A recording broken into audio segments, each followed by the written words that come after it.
You were the kid who never stopped staring up.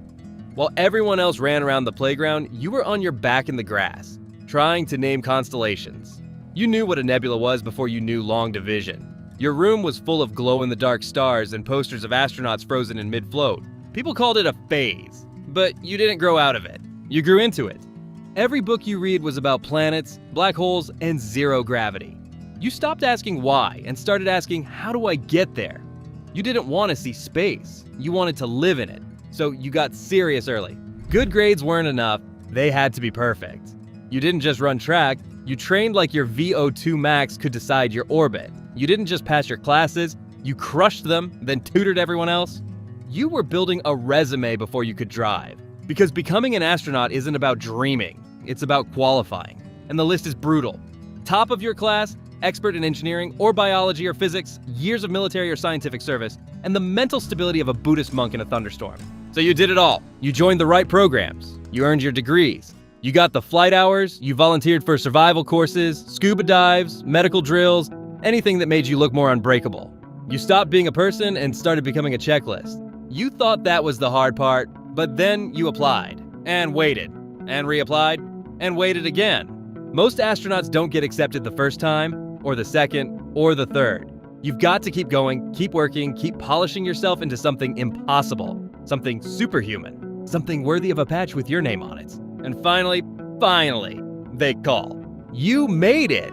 But it doesn't feel like a win. It feels like a beginning. Because now every second of your life is training, the classes, the exams, the simulations, the underwater drills that mimic zero gravity, the spinning machines that make you forget what direction is. You're not learning how to fly. You're learning how to survive when flying goes wrong, how to fix a valve that fails, how to navigate with no GPS, how to operate a robotic arm while upside down and vomiting, how to not panic when something explodes. You train your body until it breaks, then train your brain to keep going anyway. Because in space, there's no backup, no pause button. If something happens, it's you or it's over. And through all of it, you're being watched. Every breath, every mistake, every pause. They're not just testing your skill, they're testing your psyche. Can you stay calm when isolated? Can you focus when exhausted? Can you handle months away from everything you've ever loved? Because this isn't a vacation. This is a job where the wrong sneeze can kill everyone in the room. So you work harder. You smile through the grind. You keep your resting heart rate low, your answers sharp, your flaws buried so deep even you forget where they are. Because you've come too far. And one day, after years of training, waiting, testing, breaking, proving, they hand you the suit. The real one, the one with the flag, the name tag, the wires and straps and layers of pressure-sealed material. You try it on and look in the mirror, and for a second, you forget everything it took to get here. You look like an astronaut. But the truth is, the hardest part hasn't even started. It's not called boot camp, but it feels like one. Your days blur into checklists. You learn Russian, not casually, fluently. Because half the buttons you'll press in space are labeled in Cyrillic. And if something goes wrong on the ISS, you can't afford to say, what does this mean? Then there's survival training. They drop you in the woods with a knife and a radio and say, pretend you just crash landed in Siberia.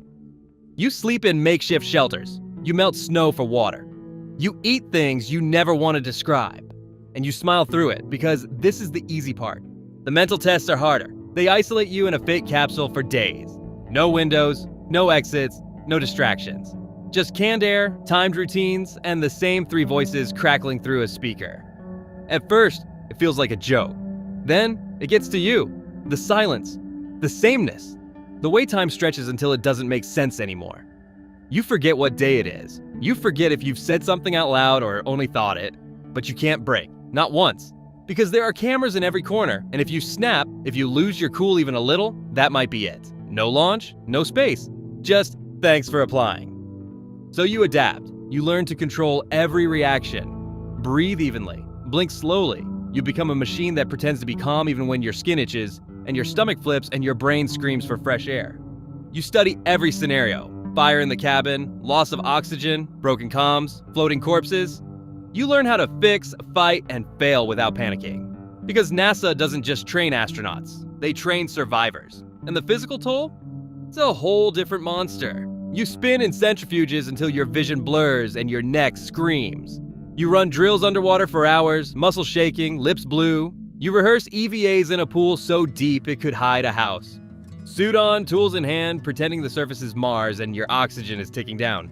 It's exhausting, it's brutal, it's relentless, and you're still not guaranteed a launch. Because every year the list shrinks, budgets tighten, missions shift. You could pass every test and still get stuck on Earth. A fully trained astronaut who never leaves the ground. Some do. They wait. They smile at schools and give talks and keep training year after year, hoping their name gets called. Some never do. They age out, they move on, they disappear. You think about that at night. After a day of mock drills, orbital calculations, emergency simulations, and recycled air, you lie awake and wonder, will I actually go? Because this job isn't just hard, it's unforgiving. And after everything you've done to get here, the worst part is knowing that space might never happen. You did all this just for a chance. And that chance still hasn't come yet. The rocket doesn't care how long you trained.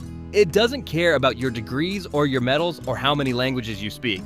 It's a machine made of fire and pressure and barely controlled violence. And when you're strapped inside, it becomes very clear.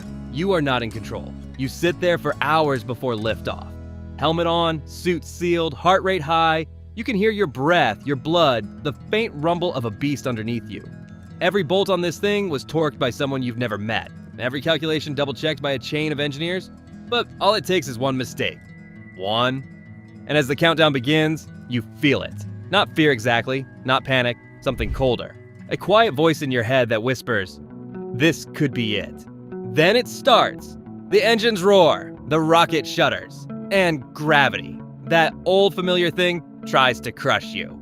You've trained for this. You've been spun in machines, floated in pools, simulated this exact moment 1,000 times. But nothing prepares you for the raw animal violence of launch. Your chest compresses, your jaw clenches. You weigh 4 times your body weight, and every breath is a fight. You can't move, can't flinch, can barely think. The rocket screams through the sky like it's trying to tear the atmosphere in half. And then suddenly, a silence. Microgravity. Your stomach lurches. Your arms lift on their own. Pens float past your head like ghosts. You're not falling, you're in free fall. Forever. And your body, it hates it. You're not built for this. No one is. Your blood shifts, your face puffs up, your spine stretches, fluids pull in your head and leave your legs hollow. You feel dizzy, foggy, nauseous. You don't sleep well. You don't digest food right. And you better hope you didn't bring a cold with you because infections behave differently up here. And they don't warn you before they get weird. You try to work. You check panels, run experiments, fix little things that float away when you blink. You float through narrow corridors trying not to crash into equipment. Everything takes longer. Everything drifts. Even your thoughts. Because your brain? It's fighting too. You're confused more easily. You forget steps. You lose track of time. The Earth spins below like a screensaver, and inside your skull, everything feels a little untethered. You know what that does over time? It breaks people. Not all at once. Slowly. Quietly. You get irritable, you miscommunicate, you make a small mistake that snowballs, and in space, there's no oops, there's just consequences. You look out the window and see the planet glowing blue, and it's beautiful. But the beauty doesn't change the truth. Space is trying to kill you, constantly. A micrometeor could puncture the hull. A solar flare could fry your circuits. A coolant leak could poison the air. The rocket didn't care during launch, and space doesn't care now. It's you and the void. And every day you're up here, your body falls apart a little more. Muscles waste away, bones weaken, your heart gets lazy, your immune system takes a vacation, you're monitored, you're patched up. But you can feel it. Piece by piece, you're trading health for history. Because no matter how noble the mission, this job makes you fragile. And fragile things break. You made it to the International Space Station. Congrats. Welcome to your floating coffin. It's the size of a 5-bedroom house for 6 people. You live in tubes, sleep in sleeping bags strapped to the wall, eat floating cubes of food that tastes like wet cardboard. There's no shower, no privacy, no fresh air, no break. You wake up, still floating. You drift to the bathroom, which is basically a tube with straps and a vacuum hose. You learn the hard way how much airflow matters when you go to the bathroom in 0 gravity. You brush your teeth by spitting into a cloth, you wash your hair with dry shampoo, your clothes get dirty, but there's no laundry machine. So you just keep wearing them until they're sent back down in trash capsules. Everything you do while floating, drifting, bouncing into walls like a ping pong ball in a wind tunnel.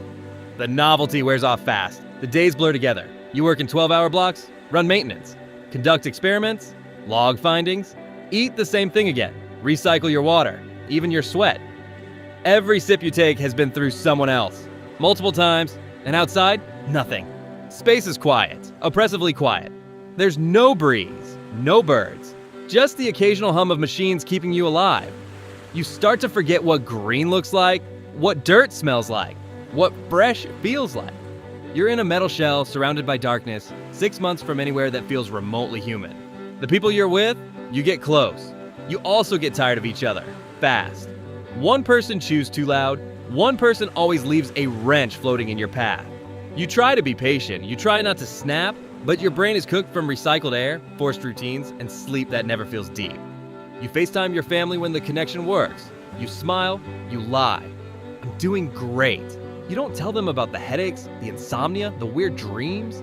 You don't tell them about the one moment you looked out the window and felt completely detached.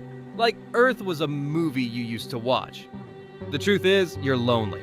Not because you're alone, you're never alone, but because everything that makes you feel human is 250 miles below your feet. You don't smell rain, you don't hug anyone, you don't even walk. You float, you drift, you exist in a place where nothing weighs anything, and yet somehow the days feel heavier. And all the while, your body's still falling apart. Your bones keep thinning.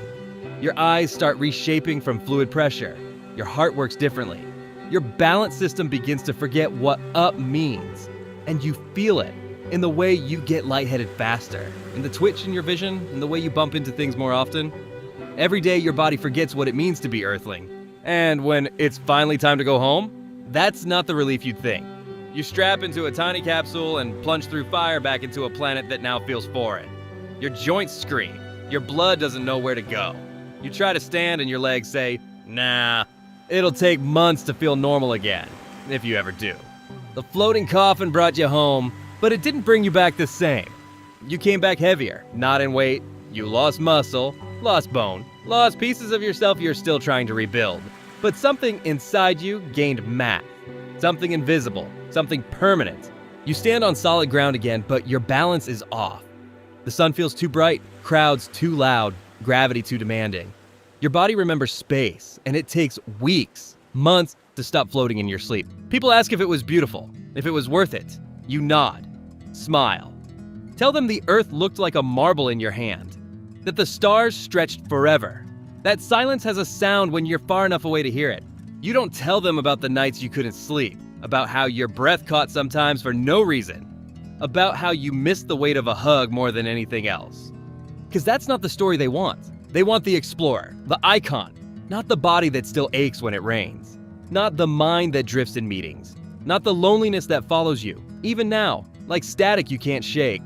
And maybe that's okay, because you didn't go up there for them. You went for that itch in your chest that never stopped asking, the one that wanted more. That needed to know. So you trained, you flew, you floated, and you paid. Because being an astronaut isn't about glory. It's about sacrifice. It's about risk. It's about letting go of comfort, safety, even gravity itself, just to touch the edge of something bigger than you. And even with everything it cost, you'd still do it again. That's why it sucks to be an astronaut. And that's exactly why you never stop showing up.